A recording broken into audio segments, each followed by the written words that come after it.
Mga gas. Taglit? Ha? Taglit? Oo, mga gas ng ilalim. Dyan maluwag. Patayin mo yung gas? Patayin? Oo, patayin mo yung gas mo dyan sa karburador. Saan? Overflow to ay.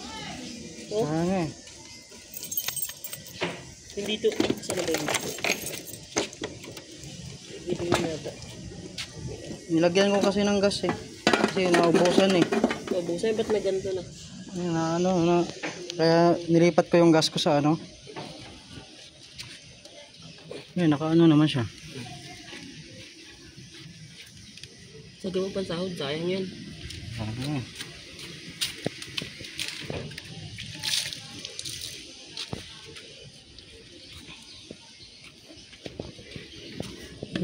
Wala na. Naubos na. Hindi, ano yan, nag-overflow yan. Yan, dito yan. Buti ka amo. Hindi yan, nagsukak dito. Kasi pag minsan yung dire-diretso yan dyan, tatagos. Yung karburador niya yan. Ano yun? Yung maluwag yung ano? Hindi, Karburador? overflow yan. Overflow yan.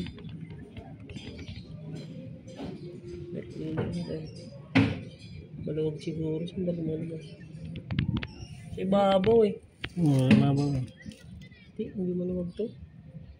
Check mo lang sa ano. Dito. Balik ko. Kaya ito nakalak yan? O ano ka na? Nakasara na yan. Hindi na yan tatagas. Hmm. Ang taas na ito kasi pag inangat na to. Ba't kaya nakataas yun? Hindi, kaya bukat nakataas talaga to.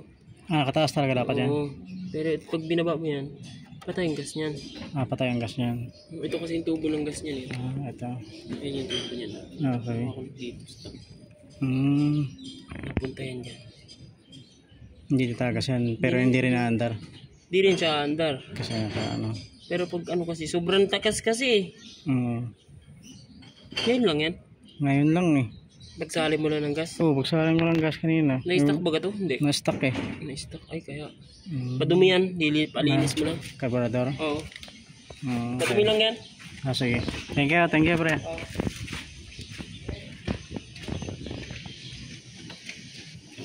Bakit? Okay. Oh, tumatagas.